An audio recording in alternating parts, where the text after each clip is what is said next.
श्री परमात्मने नमः।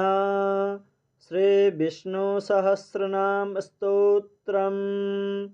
यस्य स्मरणमात्रेण जन्म संसार बन्धनात् विमुच्यते। नमस्तस्मै विष्णवे प्रभविष्णवे। नमः समस्तभूतानामादिभूताय भूभृते अनेकरूपरूपाय विष्णवे प्रभविष्णवे। वैशम्पायन उवाच श्रुत्वा धर्मान् शेषेण पावनानि च सर्वशः युधिष्ठिरः शान्तनवं पुनरेवाभ्यभाषतः। युधिष्ठिर उवाच किमेकं दैवतं लोके किं वाप्येकं परायणम् स्तुवन्तः कं कमर्चन्तः प्राप्नुर्युर्मानवाः शुभम्। को धर्मः सर्वधर्माणां भवतः परमो मतः किं जपञ्जमुच्यते जन्तुर्जन्म संसारबन्धनात्। भीष्म उवाच जगत्प्रभुं देवदेवम् अनन्तं पुरुषोत्तमम् स्तुवन्नाम सहस्रेण पुरुषः शततोत्थितः तमेव चार्चयन्नित्यं भक्त्या पुरुषमव्ययम्। ध्यायन् स्तुवन्नमस्यश्च यजमानस्तमेव च अनादिनिधनं विष्णुं सर्वलोकमहेश्वरं लोकाध्यक्षं स्तुवन्नित्यं सर्वदुःखातिगो भवेत्। ब्रह्मण्यं सर्वधर्मज्ञं लोकानां कीर्तिवर्धनं लोकनाथं महद्भूतं सर्वभूतभवोद्भवम्। एष मे सर्वधर्माणां धर्मोऽधिकतमो मतः यद्भक्त्या पुण्डरीकाक्षं स्तवैरर्चेन्नरः सदा। परमं यो महत्तेजः परमं यो महत्तपः परमं यो महद्ब्रह्म परमं यः परायणम्। पवित्राणां पवित्रं यो मङ्गलानां च मङ्गलम् दैवतं देवतानां च भूतानां यो व्ययः पिता यतः सर्वाणि भूतानि भवन्त्यादियुगागमे। यस्मिंश्च प्रलयं यान्ति पुनरेव युगक्षये तस्य लोकप्रधानस्य जगन्नाथस्य भूपते। विष्णोर्नाम सहस्रं मे शृणु पापभयापहम् यानि नामानि गौणानि विख्यातानि महात्मनः ऋषभे परिगीतानि तानि वक्ष्यामि भूतये। ॐ विश्वं विष्णुवषट्कारो भूतभव्य भवत्प्रभुः भूतकृद् भूतभृद्भावो भूतात्मा भूतभावनः भूतात्मा परमात्मा च मुक्तानां परमा गतिः। अव्ययः पुरुषः साक्षी क्षेत्रज्ञोऽक्षर एव च योगो योगविदां नेता प्रधानपुरुषेश्वरः। नारसिंहवपुः श्रीमान् केशवः पुरुषोत्तमः सर्वः सर्वः शिवस्थाणो भूतारादिरव्ययः सम्भवो भावनो भर्ता प्रभवः प्रभुरीश्वरः। स्वयंभू शम्भुरादित्यः पुष्कराक्षो महास्वनः अनादिनिधनो धाता विधाता धातुरुत्तमः। अप्रमेयो ऋषिकेश पद्मनाभो मरप्रभुः विश्वकर्मा मनुस्त्वष्टा स्थविष्ठः स्थविरो ध्रुवः। अग्राह्यः शाश्वतः कृष्णो लोहिताक्ष प्रतर्दनः प्रभूतस्त्रिकगुब्धानं पवित्रं मङ्गलं परम्। ईशानः प्राणदः प्राणो ज्येष्ठः श्रेष्ठः प्रजापतिः हिरण्यगर्भो भूगर्भो माधवो मधुसूदनः। ईश्वरो विक्रमी धन्वी मेधावी विक्रमक्रमः अनुत्तमो दुराधक्ष कृतज्ञः कृतिरात्मवान्। सुरेशः शरणं शर्मः विश्वरेताः प्रजाभवः अह संवत्सरो व्यालः प्रत्ययः सर्वदर्शनः अजः सर्वेश्वरः सिद्ध्यः सिद्धि सर्वादिरच्युतः। वृषाकपिर्मेयात्मा सर्वयोगविनिःसृतः वसुर्वसुमनाः सत्यः समात्मा संमितः समः। अमोघः पुण्डरीकाक्षो वृषकर्मा वृषाकृतिः रुद्रो बहुशिरा बभ्रो विश्वयोनि शुचिस्रवाः अमृतः शाश्वतस्ताणु वरारोहो महात्तपाः सर्वगः सर्वविद्भानुर्विश्वसेनो जनार्दनः वेदो वेदविद्व्यङ्गो वेदाङ्गो वेदवित्कविः लोकाध्यक्ष सुराध्यक्षो धर्माध्यक्ष कृताकृतः चतुरात्मा चतुर्भुजः चतुर्भुजः भ्राजिष्णुर्भोजनं भोक्ता सहिष्णु जगदादिजयः अनघो विजयो जेता विश्वयोनिः पुनर्वसुः उपेन्द्रो वामनः प्रांशुरमोघः शुचिरुर्जितः अतीन्द्रः संग्रहः सर्गो धृतात्मा नियमो यमः वेद्यो वैद्यः सदा योगी वीरः माधवो मधुः अतीन्द्रियो महामायो महोत्साहो महाबलः महाबुद्धिर्महावीर्यो महाशक्तिर्महाद्युतिः अनिर्देश्योऽपो श्रीमान् मे आत्मा महादृधृक् महेश्वासो महीभर्ता श्रीनिवास सतां गतिः अनिरुद्धसुरानन्दो गोविन्दो गोविदां पतिः मरीचिर्मदनो हंस सुपर्णो भुजगोत्तमः हिरण्यनाभः सुतपाः पद्मनाभः प्रजापतिः अमृत्यो सर्वदृक्सिंहः सन्धाता सन्धिमान् स्थिरः अजो दुर्मर्षणः शास्ता विश्रुतात्मा सुरारिः गुरुर्गुरुतमो धाम सत्यपराक्रमः निमिषो निमिषस्रग्वी वाचस्पतिरुदारधीः अग्रणिर्गामणि श्रीमान् न्यायो नेता समीरणः सहस्रमूर्धा विश्वात्मा सहस्राक्ष सहस्रपात् आवर्तनो निवृत्तात्मा संवृतः संप्रमर्दनः संवर्तको वह्निरनिलो धरणीधरः सुप्रसादः प्रसन्नात्मा विश्वधृग् विश्वभुग् विभुः सत्कर्ता सत्कृतः साधुर्जहुर्नारायणो नरः असंख्येयो प्रमेयात्मा विशिष्ट शिष्टकृच्छुभिः सिद्धार्थ सिद्ध संकल्प सिद्धिद सिद्धिसाधनः वृषाहि वृषभो विष्णुर्वृषपर्वा वृषोदरः वर्धनो वर्धमानश्च विविक्तश्रुतिसागरः सुभुजो दुर्धरो वाग्मी महेन्द्रो वसुदो वसुः नैकरूपो बृहद्रूप शिपिष्टप्रकाशनः ओजस्तेजोद्युतिधर प्रकाशात्मा प्रतापनः रिद्धस्पष्टाक्षरो मन्त्रश्चन्द्रांशुर्भास्करद्युतिः अमृतांशोद्भवो भानु शशबिन्दु सुरेश्वरः औषधं जगतः सेतुः सत्यधर्मः पराक्रमः भूतभव्य भवन्नाथ पवनः पावनो नलः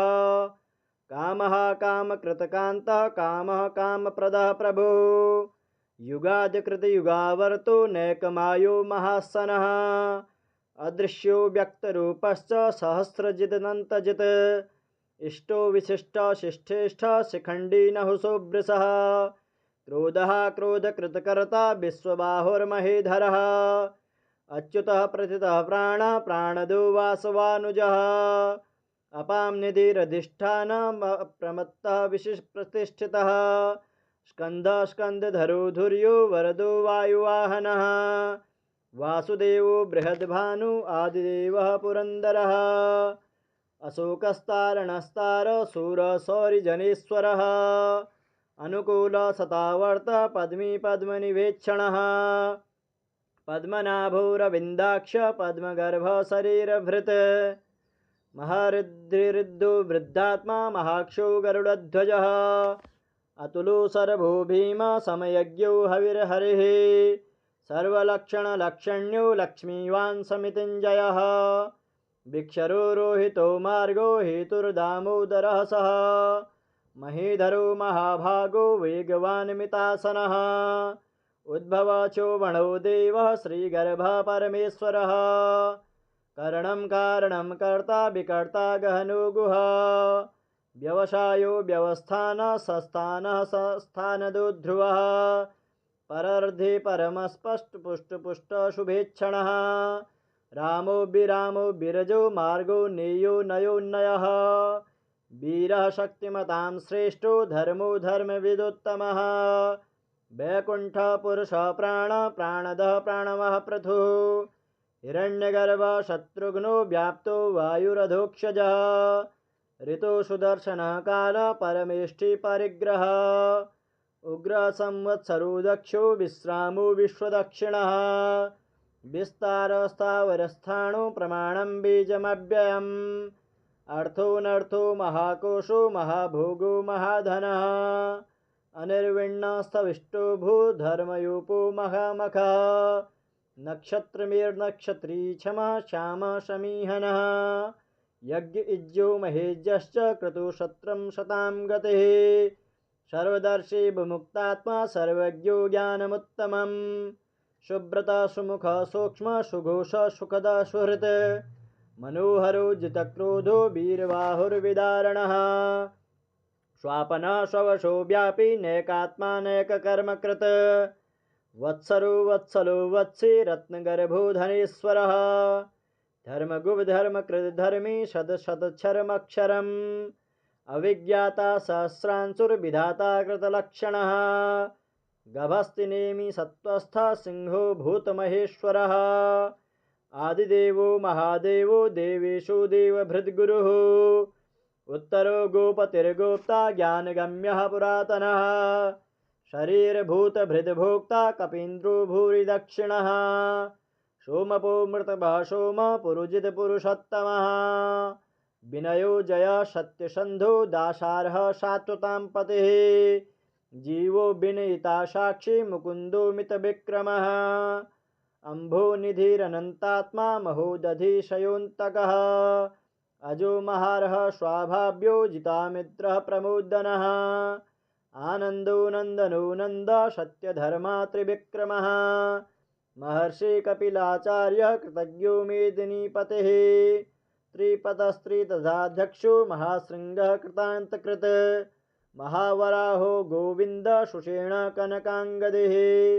गुह्यो गभीरो गहनो गुप्तश्चक्रगदाधरः वेदाः स्वाङ्गोजितः कृष्णो दीर्घसङ्कर्षणोच्युतः वरुणो वारुणो वृक्ष पुष्कराक्षो महामनाः भगवान् भगहानन्दी वनमाली हलायुधः आदित्यो ज्योतिरादित्य सहिष्णुगतिसत्तमः शोधन्वाखण्डपरशुर्द्रावणो द्रविणप्रदः देवीस्पृक् सर्वदृग्व्यासो वाचस्पतिरयो निजः त्रिशामाशामग शाम निर्वाणं भेषजं भिषक् सन्न्यासकृच्छम शान्तो निष्ठा शान्तिपरायणं शुभाङ्ग शान्तिदः सृष्टा कुमुद कुवलेशयः गोहितो गोपतिर्गोप्ता वृषभाक्षो वृषप्रियः अनिवर्ते निवृत्तात्मा संक्षेप्ता क्षेमकृच्छिवः श्रीवत्सवक्षा श्रीवास श्रीपते श्रीमतांवरः श्रीदा श्रीस श्रीनिवास श्रीनिधि श्रीविभावनः श्रीधर श्रीकर श्रेय श्रीमान् लोकत्रयाश्रयः स्वक्ष स्वङ्ग सदानन्दो नन्दिर्ज्योतिगणेश्वरः विजितात्मा विधेयात्मा सत्कीर्तिश्छिन्न संशयः उदीर्ण सर्वतश्चक्षुरनीश शाश्वतस्थिरः भूयशो भूषणो भूतिर्विशोकशोकनाशनः अर्चिष्मानर्चितः कुम्भो विशुद्धात्मा विशोधनः अनिरुद्धो प्रतिरथः प्रद्युम्नो मितविक्रमः कालनेमि निहावीर शौरी सूरजनेश्वरः त्रिलोकात्मा त्रिलोकेश केशवः केशिहा हरिः कामदेवः कामपालः कामी कान्तः कृतागमः अनिर्देश्यो अपुर्विष्णु वीरोऽनन्तो धनञ्जयः ब्रह्मण्यो ब्रह्मकृद् ब्रह्म ब्रह्म ब्रह्मविवर्धनः ब्रह्मविद् ब्राह्मणो ब्रह्मी ब्रह्मज्ञो ब्राह्मणप्रियः महाक्रमो महाकर्मा महातेजा महोरगः महाक्रतुर्महायज्वा महायज्ञो महाहविः स्तव्यस्तवप्रियः स्तोत्रं स्तुतिस्तोतारणप्रियः पूर्णपूरयिता पुण्य पुण्यकीर्तिरनामयः मनोजवस्तीर्थकरो वसुरेता वसुप्रदः वसुप्रदो वासुदेवो वसुर्वसुमना हविः सद्गते सत्कृते सत्ता सद्भूति सत्परायणः सूरसेनो यदुश्रेष्ठ सन्निवास सुयामुनः भूता वासो वासुदेव सर्वासु निलयो नलः दर्पः दर्पदो दृप्तो दुर्धरोऽथा पराजितः विश्वमूर्ति महामूर्ति दीप्तमूर्तिरमूर्तिमान् अनेकमूर्तिरव्यक्त शतमूर्ति शताननः एको नैकः सवः क किं यत्तत्पदमनुत्तमम् लोकबन्धुर्लोकनाथो माधवो भक्तवत्सलः सुवर्णवर्णो हेमाङ्गो वराङ्गश्चन्दनाङ्गदे वीरः विषमः शून्यो धृताशीरश्चलश्चलः अमानी मानदो मान्यो लोकस्वामी त्रिलोकधृक्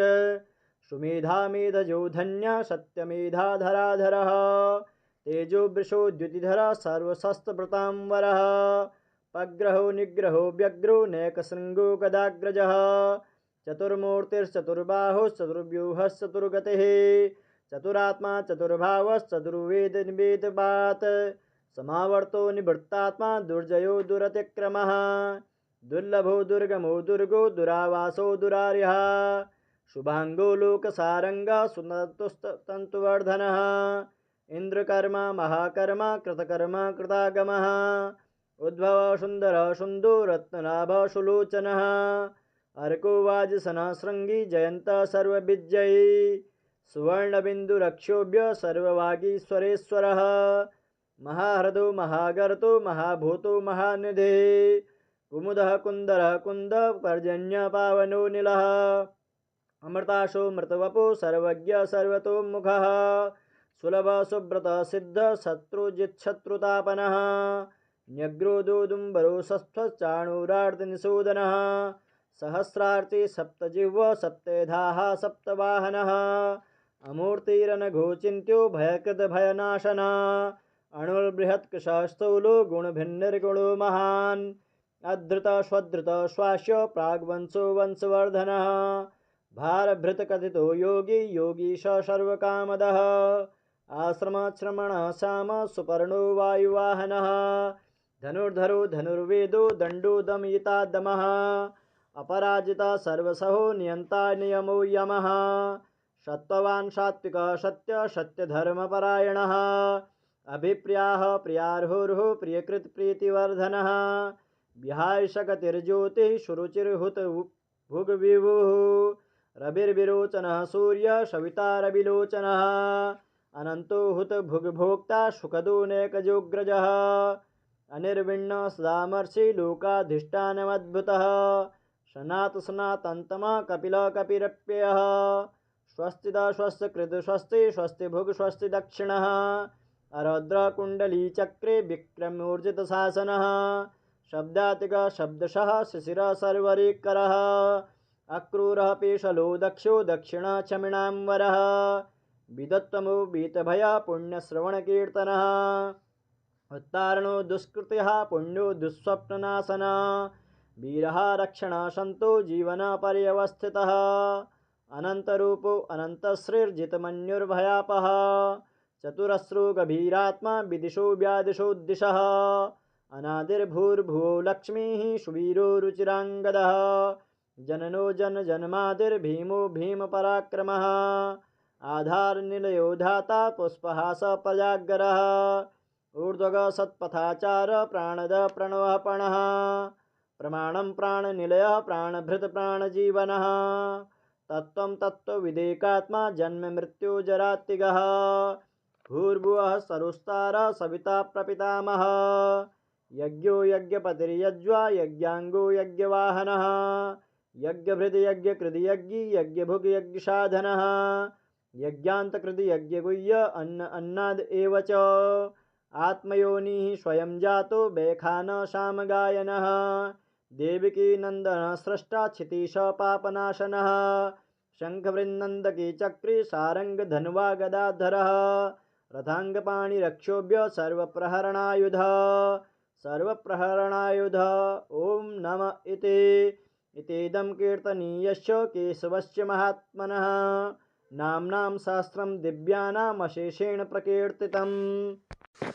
इदं शृणुयात् नित्यं यश्चापि परिकीर्तयेत् नाशुभं प्राप्नुयात् किंचित् सोमुत्रैः च मानवः वेदान्तगो ब्रह्मणः स्यात् क्षत्रियो विजयी भवेत् वैश्यो धन समृद्धः स्यात् शूद्र सुखमवाप्नुयात् धर्मार्थे प्राप्नुयात् धर्म अर्थार्थे चार्थ आप्नुयात् कामानाप्नुयात् कामी प्रजार्थी प्राप्नुयात् प्रजां भक्तिमान् यः सदुत्थाय शुचिस्तद्गतमानसः सहस्रं वासुदेवस्य नाम्नामेतत् प्रकीर्तयेत् यशः प्राप्नोति विपुलं ज्ञातिप्राधान्यमेव च अचलां श्रियमाप्नोति श्रेयः प्राप्नोत्यमुत्तमम् न भयं क्वचिदाप्नोति वीर्यं तेजश्च विन्दते भवत्यरोगो द्युतिमान् बलरूपगुणान्वितः रोगार्तो मुच्यते रोगात् बद्धो मुच्येत बन्धनात् भयान्मुच्येत भीतस्तु मुच्येतापन्न आपदः दुर्गाण्यति तरत्याशु पुरुषः पुरुषोत्तमं स्तवन्नाम सहस्रेण नित्यं भक्तिसमन्वितः वासुदेवाश्रयो मर्त्यो वासुदेवपरायणः सर्वपापविशुद्धात्मा याति ब्रह्म सनातनं न वासुदेव भक्तानाम् अशुभं विद्यते क्वचित् जन्म मृत्यु जरा व्याधि भयं नैवोपजायते इमं स्तवमधीयानः श्रद्धा भक्ति समन्वितः युज्येतात्मसुखशान्ते शीधृते स्मृतकीर्तवे न क्रोधो न च मात्सर्य न लोभो नाशुभा मतिः भवन्ते कृतपुण्यानां भक्तानां पुरुषोत्तमे द्यौः शच्चन्द्रार्कनक्षत्रां खं दिशो भूर्महो ददे वासुदेवस्य वीर्येण विधृतानि महात्मनः ससुरासुरगन्धर्व शयक्षुरगराक्षरं जगद्वशेऽवतर्तेदं कृष्णस्य चराचरम्